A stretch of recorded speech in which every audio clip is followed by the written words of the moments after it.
See, dito ako ngayon sa Halifax. Explore.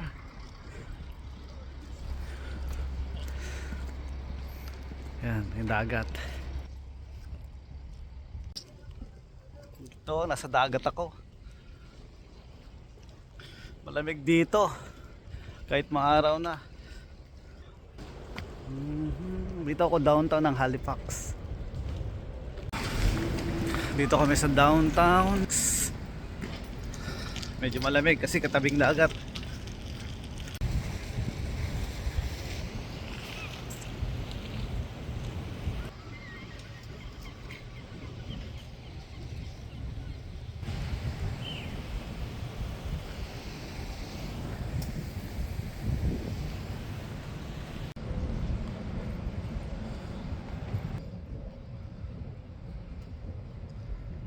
Yung sinasabi mo?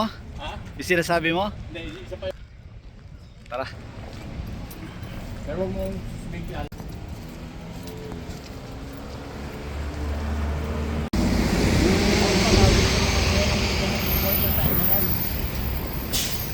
Libot-libot. Madalas. Ayan, cemetery.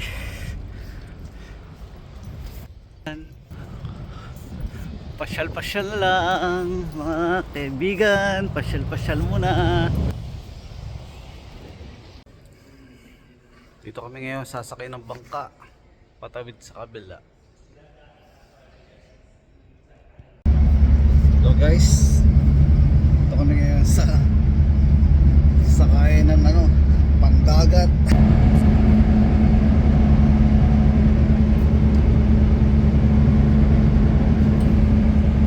Malamig din dito kasi nasa dagat.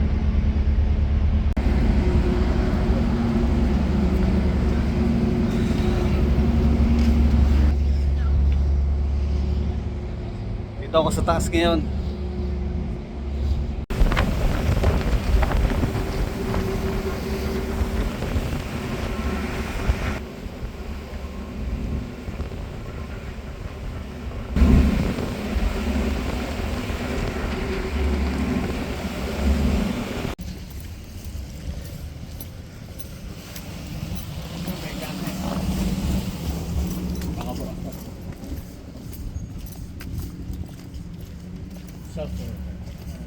Mga Siguro maganda itong panalo. Ba? ice horse.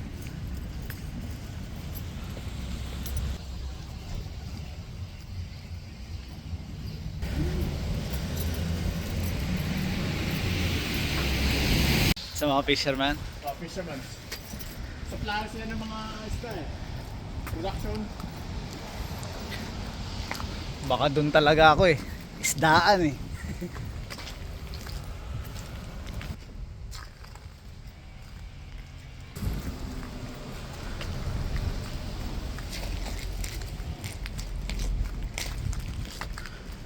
Ito, galing oh.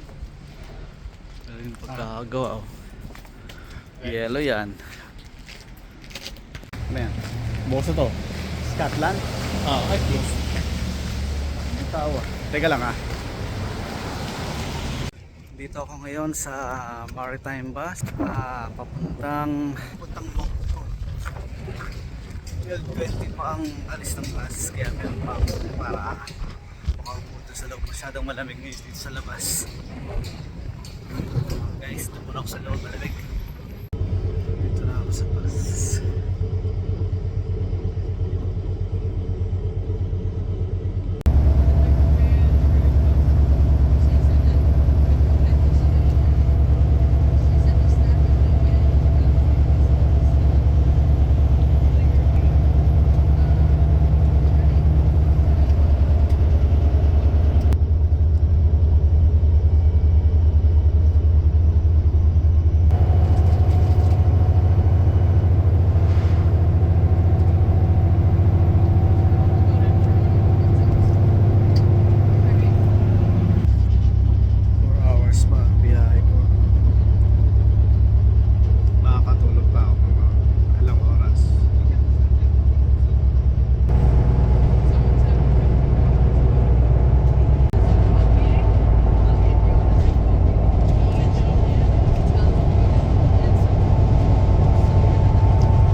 guys, dito na ako sa Macton Terminal. Antay ko lang po yung susundo sa akin si Pastor Doy. Medyo malamig dito. Ibang temperature dito, malamig ka.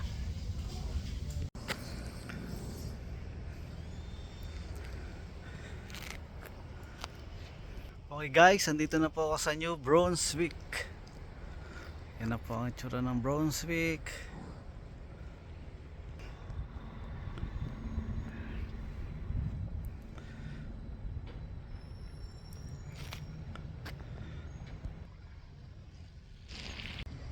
Dito ako ngayon sa Best Buy ng New Brunswick.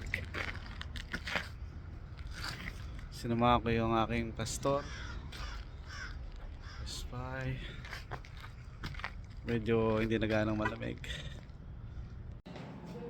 Si Brother Edmar. Sa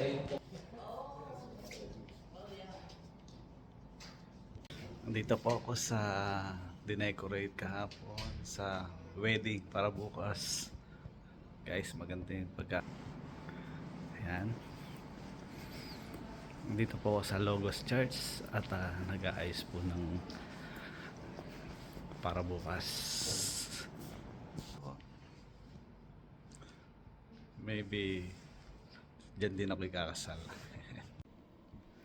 Hello guys, mamaya na pala ang balik ko ng Halifax. Bali dito muna ako nag-stay. Malaki yung aking tinutulugan. Mag-isa lang ako natutulog dito. Sa taas sila.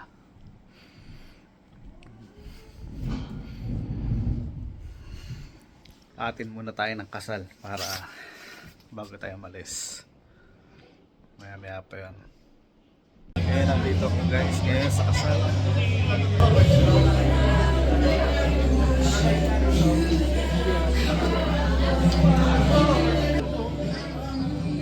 Nagpe-prepare na sila para sa marching.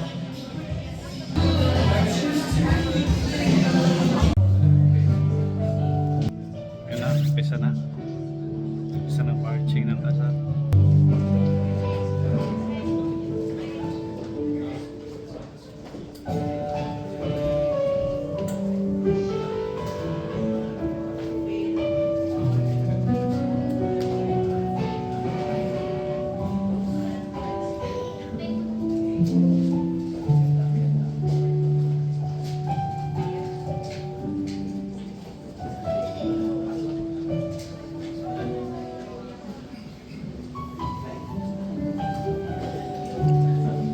Si Bro Philip, kanyang misis.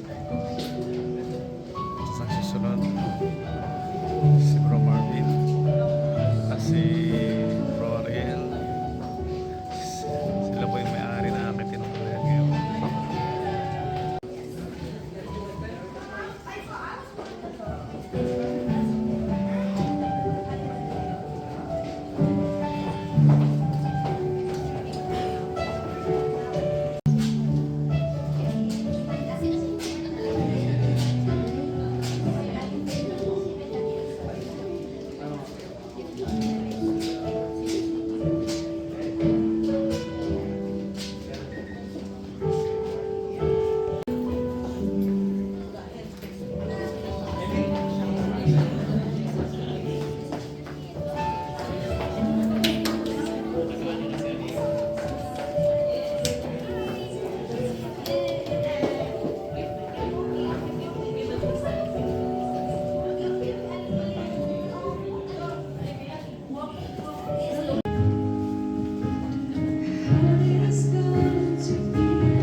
dito muna ako, mag-stay muna ako kasi masyadong maaga pa.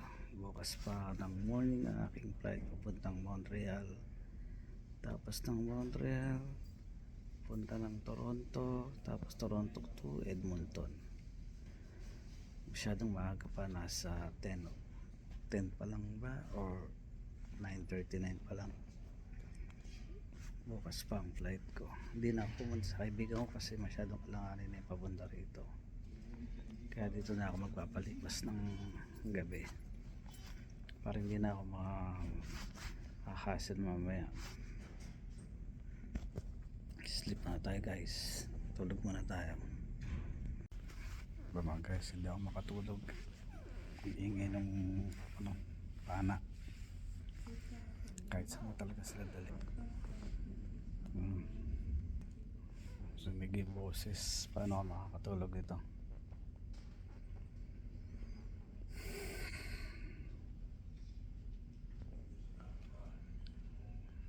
Tagal-tagal pa ako mag-aantay, mga 8 hours pa.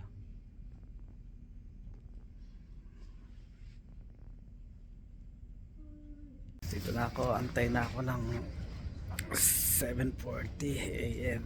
Maaga pa, may 2 hours pa. Hello guys, malapit na. Dito pa rin ako sa Halifax. Dito na ako natulog. Dumating ako rito is magsa 7 ng gabi. Dito na ako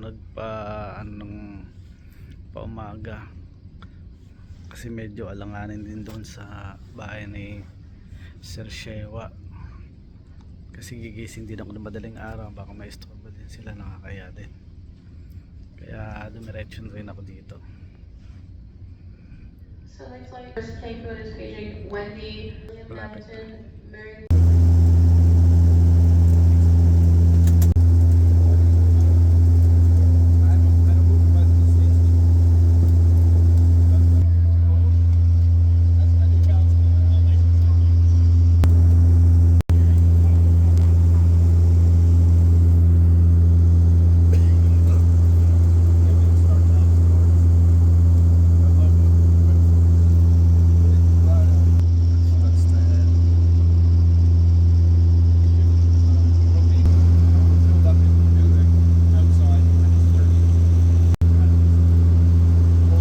Ganda ng ulap.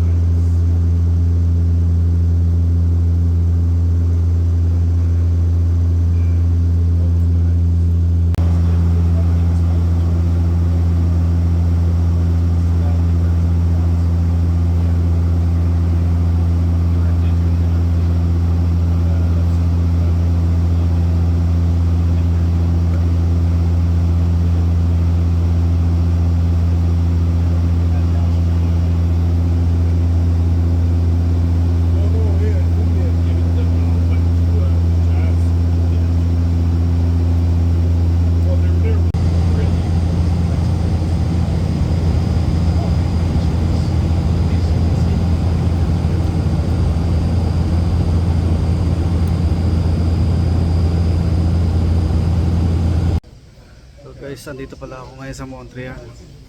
Nagmamadali pa ako, kala ko late na ako kasi 9:30 yung aking connecting flight. Nagbawas na naman pala ng oras, kaya pala iba na naman sa aking relo. 10:34 dito, tapos 9:34 pala sa oras nila. And nalito ako kaya nagtumakbo pa ako para maabot sa tama lang pala yung oras. Bali, papunta ako ng Toronto, Montreal to Toronto, tapos Toronto to Edmonton na. Mag-iba na naman ang oras doon. Malilito na naman ako nito.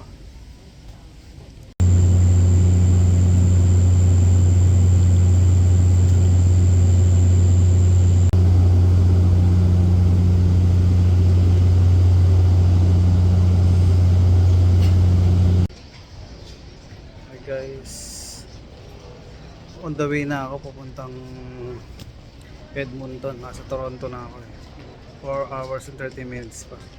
Bibiyahe pa, medyo matagal-tagal pa. Siguro makarating ako doon mga 3 PM or 3:30 PM.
sa Edmonton.